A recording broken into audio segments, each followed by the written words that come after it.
The office looms over the city, a towering structure of glass and steel, its reflection shimmering in the morning light. Inside, the atmosphere hums with urgency, keyboards clicking, footsteps echoing down polished hallways, voices clipped and businesslike. Men in sharp suits stride through the corridors, their conversations filled with confidence, their laughter echoing off the pristine walls. Monica Harris walks through the office with purpose, her heels tapping against the marble floor. She carries herself with quiet confidence, her posture straight, her expression composed. She has learned to navigate this world with precision, knowing that any misstep will be scrutinized more harshly than her peers. She is used to being one of the few black women in the room, used to feeling the weight of expectations pressing against her shoulders. She earned her place here, not through nepotism or favors, but through relentless work. Top of her class at Harvard, a financial analyst with a track record that speaks for itself, and yet, despite her qualifications, promotions seem to pass her by, handed instead to her white colleagues with less experience. She has sat through meetings where her ideas are ignored, only to hear them repeated by a man minutes later, met with nods of approval. She has endured the lingering gazes, the unspoken assumptions, the polite but firm exclusion from after-hours networking events where real decisions are made. Across the building, Ethan Caldwell sits in his sprawling corner office, the city skyline, stretching beyond the floor-to-ceiling windows. He leans back in his leather chair, an air of effortless authority surrounding him. He is the embodiment of privilege, a man who has never had to question whether he belongs in the space he occupies. His father built this company. He merely stepped into the role when the time came, convinced that his success is a result of sheer determination. He scoffs at the idea of workplace discrimination, dismisses discussions about systemic barriers. To him, success is about ambition, about drive. If Monica and others like her haven't advanced, it must be because they simply weren't good enough. Monica doesn't let the unspoken barriers stop her. She arrives early, stays late, double-checks her work until it is flawless. But still, there are moments that sting. A meeting where she offers a data-backed strategy, only to be overlooked in favor of an unproven idea from a junior white colleague. A casual comment from a coworker. "You're so articulate," as though it is a surprise. An email meant for her but addressed to Michelle, the name of the only other black woman in the office. She forces herself to remain composed each time, to swallow the frustration that rises in her chest. She cannot afford to be labeled as difficult. The break room is quiet when she steps in, seeking a brief reprieve from the exhausting performance of keeping her composure. She pours herself a cup of coffee, taking a slow breath. The door swings open and she turns to see Ethan enter, flanked by a group of executives. They are at ease, laughing at some joke she hasn't heard, their conversation easy, unguarded. Ethan's gaze sweeps the room before landing on her. A smirk tugs at his lips. "Monica, right?"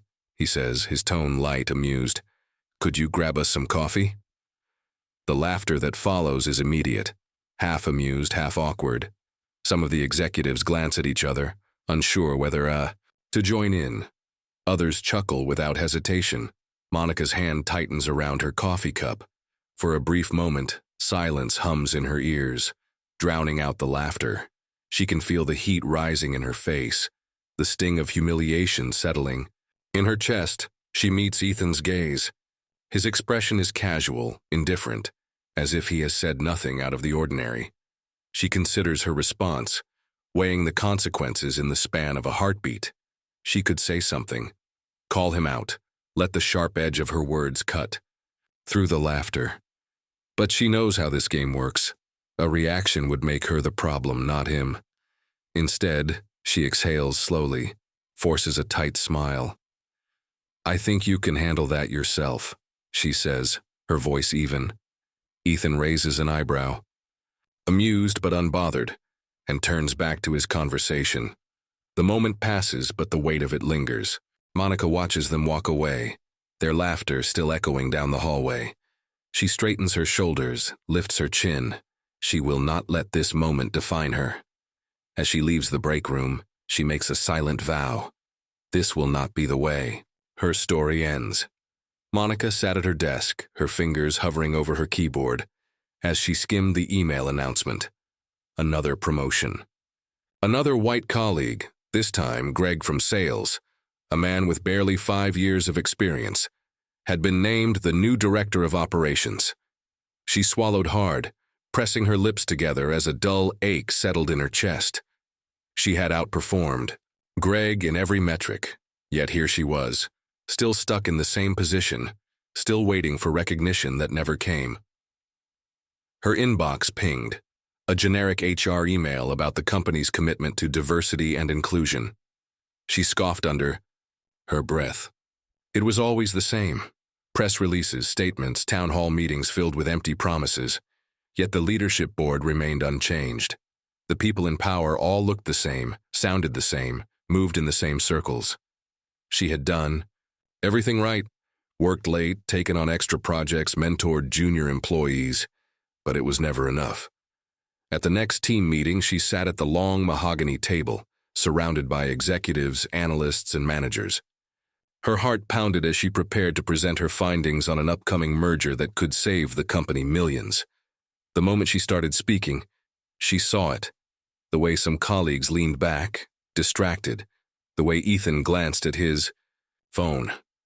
When she finished, silence stretched in the room.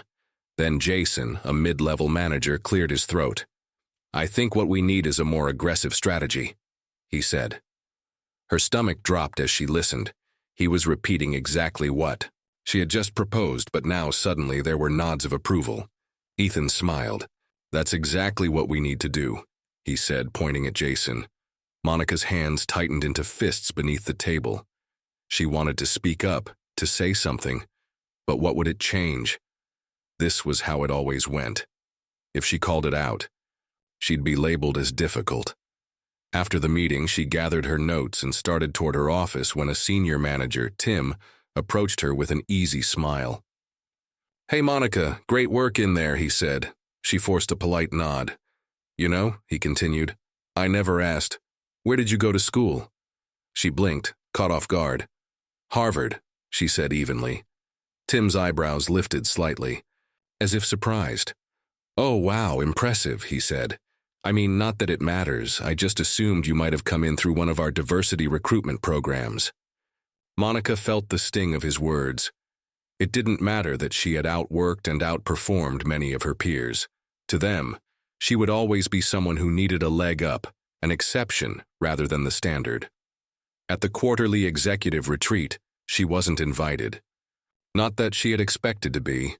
She had heard the whispers, the murmurs about Ethan's boys' club. The real decisions weren't made in conference rooms. They were made over rounds of whiskey at private lounges, in golf courses, and cigar bars where people like her never got an invitation. When she later overheard Ethan laughing in the hallway, his voice carrying as he spoke to another executive, she knew exactly what kind of space she occupied in his mind. "Look, I don't believe in all that quota nonsense," he said, shaking his head. "This is a business. People get ahead based on merit, not skin color." Monica clenched her jaw, walking past them without a word. The days blurred into weeks. Another project, another win for the company. Another time someone else was given credit for her work. "Thanks to Matt for leading the charge on this," a director said at the company-wide meeting. Monica barely reacted. It had become routine. She let out a long sigh and sent a text to Tasha. "Dinner? I need to vent." Tasha sat across from her at their favorite restaurant, swirling her wine glass as she listened. Monica tried to keep her voice even, but the frustration boiled over. "I don't know why I even bother," Monica said. "I work twice as hard and it's like I don't exist. The moment someone else says the same thing I did, suddenly it's a brilliant idea." Tasha shook her head. "Mon, you know exactly why it happens. They see you, they know you're smarter than half the execs in that office, and that terrifies them." Monica let out a bitter laugh. "It doesn't seem to terrify them enough to stop overlooking me." Tasha leaned forward. "That's because they need you right where you are. You do the work, you make them look good. And they know that as long as you're still hoping they'll reward you, you won't leave." Monica fell silent. Tasha narrowed her eyes. You deserve more, and they know it. That's why they keep you in place.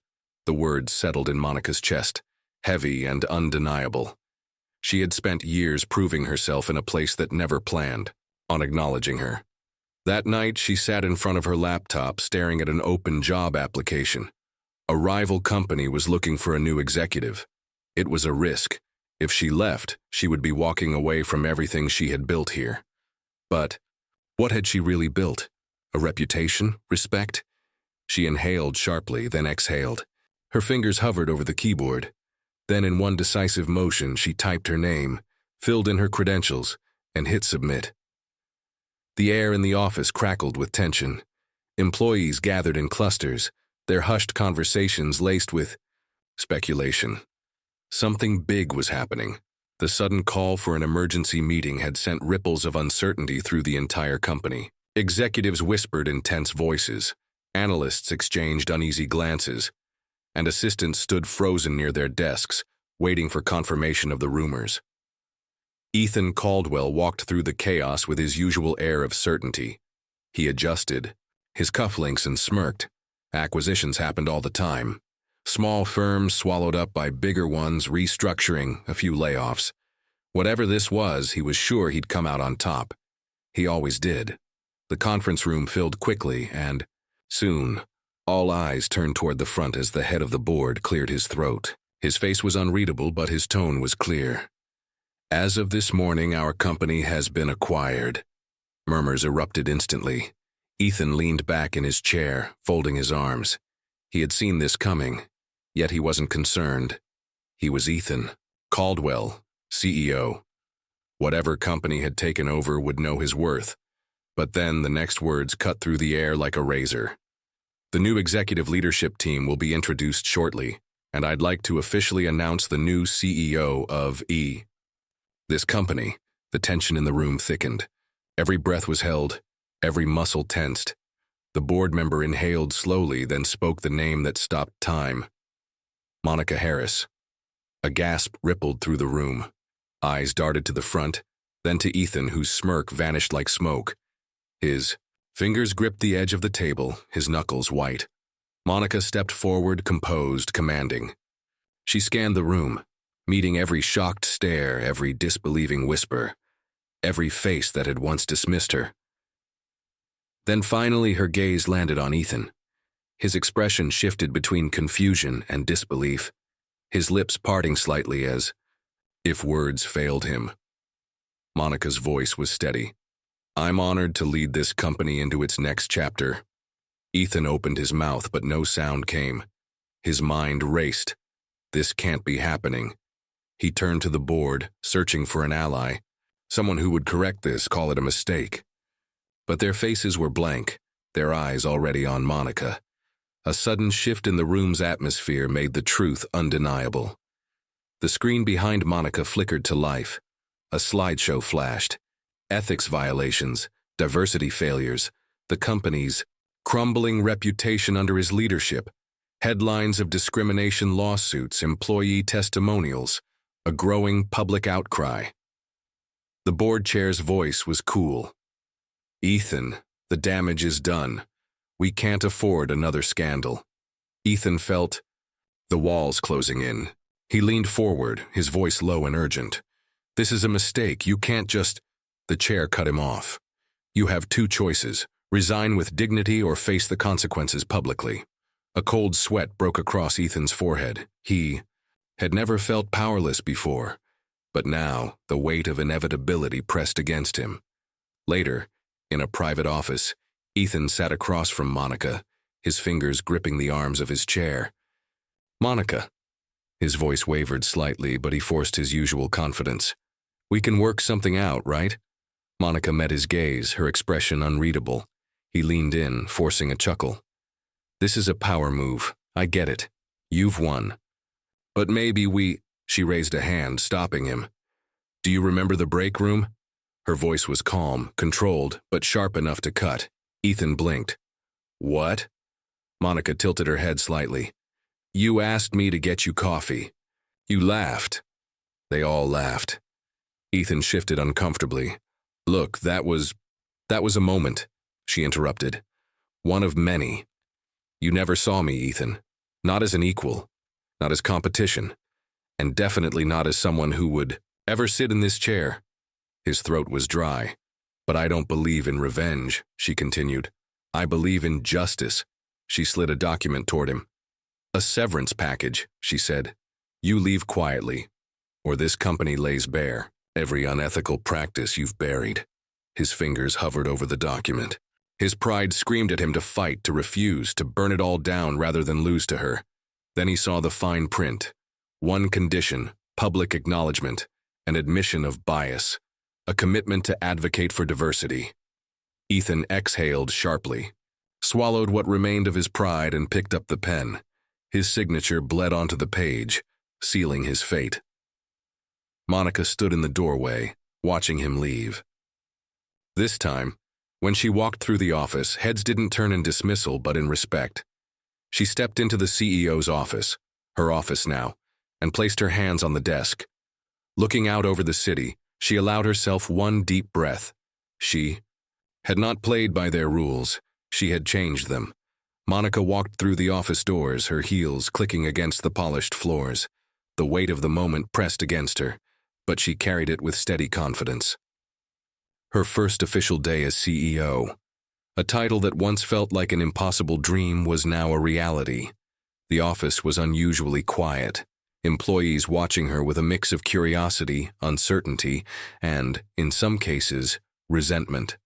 Some of them had ignored her, dismissed her, or taken credit for her work. Now they waited to see what kind of leader she would be. Would she play it safe, maintain the status quo, or would she prove that everything was about to change? She stepped into the main conference room, where the department head sat stiffly, unsure of what to expect. Monica placed her hands on the table, scanning the room before she spoke. For too long, this company has operated under an unspoken rule. Who you know matters more than what you know. That changes today. A murmur spread through the room. Some shifted uncomfortably, others nodded. Moving forward, promotions will be based on merit, not connections. Diversity and inclusion won't just be buzzwords we throw around in press releases. They will be the foundation of this company's culture. The silence stretched. A few exchanged wary glances. Monica saw the skepticism in their eyes. She had expected it. You don't have to take my word for it, she continued. You'll see the results. Some of you may not like these changes, and that's fine. You have a choice. Evolve with this company or get left behind. She let the weight of her words settle before she nodded. Let's get to work. Days passed and the culture shift began. New policies were rolled out, ensuring fair promotions and salary transparency. Leadership programs were launched to elevate women and people of color into executive roles. Employee mentorship initiatives were introduced, breaking down the barriers that had once kept talented individuals from reaching their potential. The shift wasn't immediate. Resistance was inevitable. Some employees grumbled about lowering standards when they saw diversity initiatives take shape. Others whispered that Monica was pushing an agenda. But slowly, the results spoke for themselves. Productivity increased, collaboration improved, and innovation flourished. Talent, not background, determined success. Meanwhile, Ethan Caldwell sat in a cafe across town, scrolling through job postings on his phone. The silence around him was deafening. No more back-to-back meetings, no more executives hanging on to his words. His phone, once buzzing with calls from influential friends, barely rang now. He had never been on this side of power before. His fingers hovered over the screen as he opened a news article. Former CEO Ethan Caldwell speaks on corporate bias and systemic discrimination. His own words stared back at him from the page. He had signed the statement, admitting to the EO. Systemic issues within the company and his own past biases. It was the price of his severance deal, a deal he had no choice but to take. He had rehearsed the words a dozen times before publishing them. I acknowledge that I failed to foster an inclusive work environment. I see now the impact of my choices and recognize that real change requires accountability. The media speculated, was his admission sincere or just a survival tactic? The boy's doubt stung, but not as much as the realization that he would never be seen the same way again. His former colleagues distanced themselves. He was no longer useful to them. For the first time, he questioned everything he had believed. Had it ever really been just about hard work? Or had the system always been rigged in his favor? Monica read his statement in her office, expression unreadable. She wasn't impressed, nor was she moved. Change required more than carefully crafted words. It required action. And she had no time to wait for men like Ethan to figure that out. She turned away from her computer, stepping into her new office, the one that had once belonged to Ethan. She walked across the space, letting the reality sink in. Every inch of this room had once been out of her reach. She had sat in boardrooms where she was ignored, in meetings where her ideas were stolen, in break rooms where she was laughed at. Now she stood at the top. This victory wasn't just hers. It was for every black woman who had ever been underestimated. Every employee who had worked twice as hard for half the recognition. Every person who had been told to wait their turn, while others moved ahead. She took a deep breath, then exhaled. This was only the beginning. The press conference was scheduled for later that afternoon. She would stand before cameras, before journalists waiting to hear what she had to say, but she already knew her message. This isn't about one woman breaking barriers, she would tell them. This is about rewriting the system itself. She smiled. A new era had begun.